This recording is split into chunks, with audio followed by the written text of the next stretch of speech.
Méditons avec le pasteur Ertis. Méditons avec le pasteur Ertis. Nous sommes mardi le 5 novembre 2019. Nous méditons selon le programme de la Ligue pour la lecture de la Bible.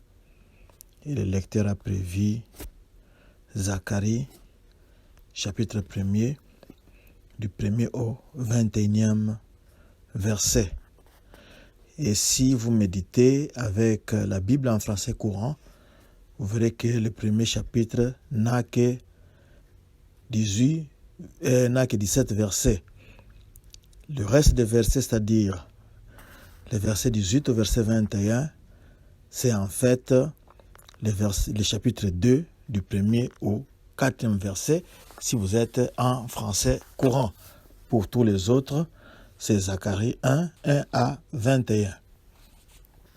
Question: est-ce que ce passage m'apprend quelque chose sur Dieu le Père, Dieu le Fils ou Dieu le Saint-Esprit? La deuxième question: y a-t-il un exemple à suivre ou à ne pas suivre?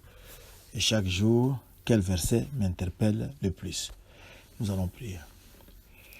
Seigneur, nous bénissons ton nom parce qu'au travers de ce texte qui parle beaucoup de vision, c'est l'un des moyens que tu utilises pour parler à ton peuple. Maintenant que ces visions ont été consignées, qu'elles nous parlent maintenant pour ta seule gloire, au nom de Jésus-Christ. Amen. Que la paix et la grâce de Dieu soient avec vous.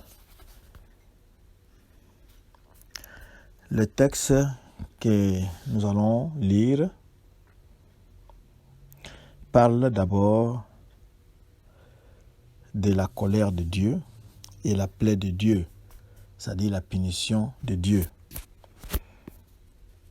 Il parle aussi d'une vision des chevaux, de la jalousie de Dieu pour Jérusalem, de 4 cornes et 4 forgerons ou artisans. Le premier verset commence par le 8e mois. Le 8e mois ici correspond à la fin du mois d'octobre. Donc c'est à peu près la période pendant laquelle nous sommes en train de méditer ce texte. Il correspond à la fin du mois d'octobre et le début de novembre. Le ministère de Zacharie commence à peu près 1 mois avant que le prophète Agé puisse recevoir sa vision finale, la dernière vision que le prophète Agé avait reçue. 1 mois avant cela, c'est en ce moment-là que Zacharie commence son ministère. Si nous devons nous concentrer sur le nom du livre, ce nom-là signifie Dieu se souvient. Donc Zacharie signifie Dieu se souvient. Et c'est ce souvenir-là qui donne la ligne directrice de ce livre, qui donne le thème de ce livre. C'est-à-dire que Dieu n'a pas oublié son alliance. Le verset, ça c'était le verset 1, à Zacharie, fils de Berekia, c'est lui qui a donné le nom à ce livre. Au verset 2, l'Éternel a été très irrité contre vos pères. Il était très fâché. La destruction de Jérusalem et l'exil de Babylone n'était pas non seulement nécessaire comme jugement pour les péchés du peuple, mais c'était surtout l'expression de la colère de Dieu. On peut aussi lire 2 Rois 21, 14 à 15. Le verset 3, « Dis-leur donc, ainsi parle l'Éternel des armées. Revenez à moi, dit l'Éternel des armées, et je reviendrai à vous, dit l'Éternel des armées. » Zacharie introduit sa prophétie avec cette promesse de pardon qui vient du Seigneur. Lorsqu'il y a une vraie repentance, retournez à moi, moi je retournerai à vous. On peut aussi lire Jacques 4, 8. Dieu se souviendra de son peuple au temps convenable, mais chaque chose qui a été cachée dans le cœur, dans le cœur de son peuple doit être d'abord expurgée, rejetée pour que la repentance soit une vraie repentance. Au verset 6, « Cependant, mes paroles et les ordres que j'avais donnés à mes serviteurs les prophètes n'ont-ils pas atteint vos pères?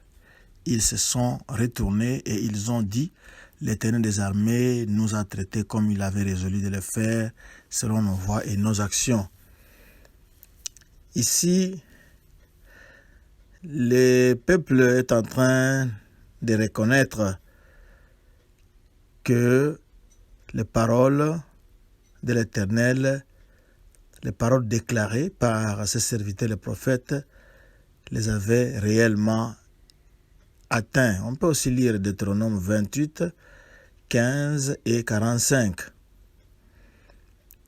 qui peut éclairer très bien le passage que nous venons de lire. Du verset 7 au verset 17, on parle d'abord de 70 années, c'est-à-dire 70 ans.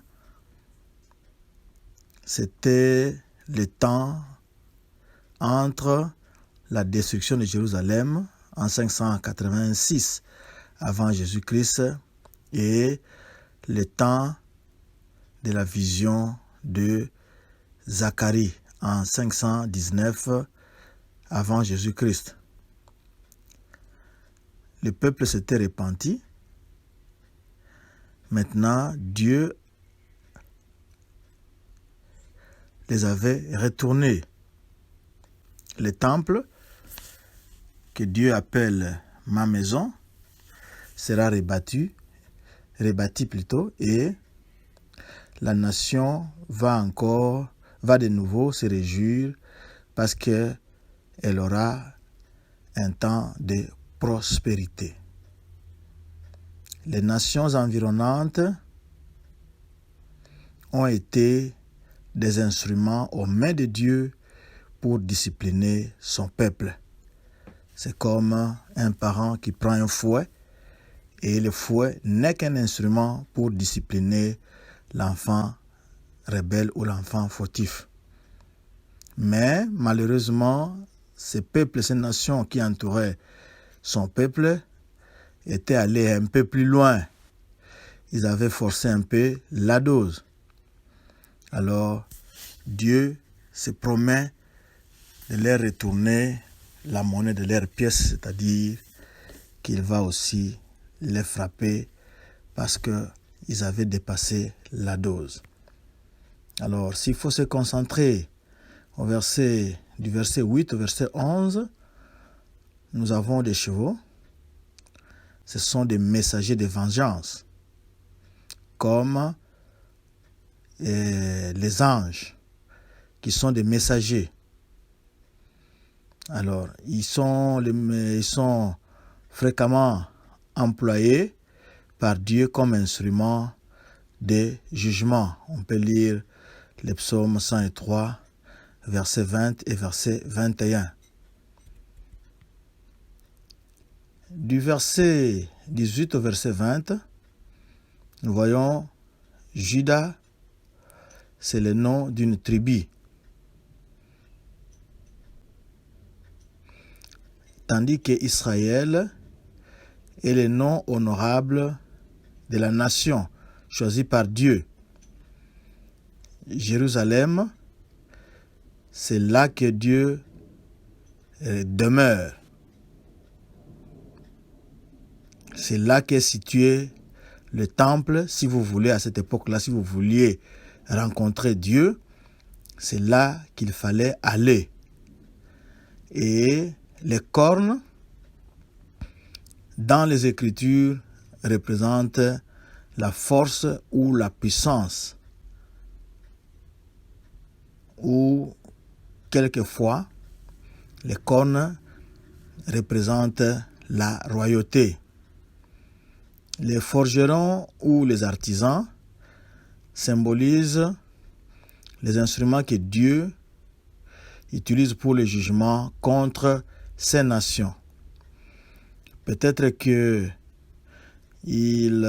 sont vus comme les peuples qui forgent les armes de destruction. On peut s'éclairer encore plus en lisant Ésaïe 54, 16, 17 et Ézéchiel 21, 31. C'est là qu'on peut aussi se rendre compte de ces artisans-là. Comme nous l'avons vu, les livres se concentrent sur Dieu qui se souvient. Il n'a pas oublié son alliance. Il ne rejette pas pour toujours. Mais il demande seulement la repentance. Comme nous l'avons dit au verset 3. Revenez à moi, dit l'Éternel des armées, et je reviendrai à vous, dit l'Éternel des armées. Donc, si vous revenez maintenant à l'Éternel, lui aussi s'approchera de vous. Lui aussi va revenir, il n'a pas renié son alliance. Mais si vous préférez rester loin, alors il va imiter votre attitude et lui aussi restera loin de vous et vous ne verrez pas sa main puissante agir dans votre vie. Êtes-vous prêt à revenir maintenant? Nous allons prier. Seigneur, nous avons écouté ta parole. Nous avons compris que nos péchés mettent une barrière entre toi et moi. Mes péchés mettent une barrière entre toi et moi. Mon frère, ma sœur a compris aussi cela, c'est la même réalité. Nous revenons à toi. Nous te demandons pardon de t'avoir offensé. Nous te demandons pardon, de n'avoir pas glorifié ton nom. Nous te demandons pardon de t'avoir désobéi. Au nom de Jésus-Christ de Nazareth. Lave-nous avec son sang précieux. Nous revenons à toi maintenant. Tiens-nous, prends-nous la main, parce que tu es le Dieu d'amour, tu es le Dieu qui est miséricordieux, et en dehors de toi, il n'y a point de Dieu. Merci de nous avoir récupérés au nom de Jésus-Christ. Amen. Notre adresse www.églisedoxadeo.com.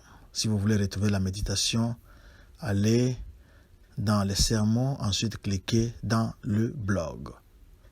Shalom.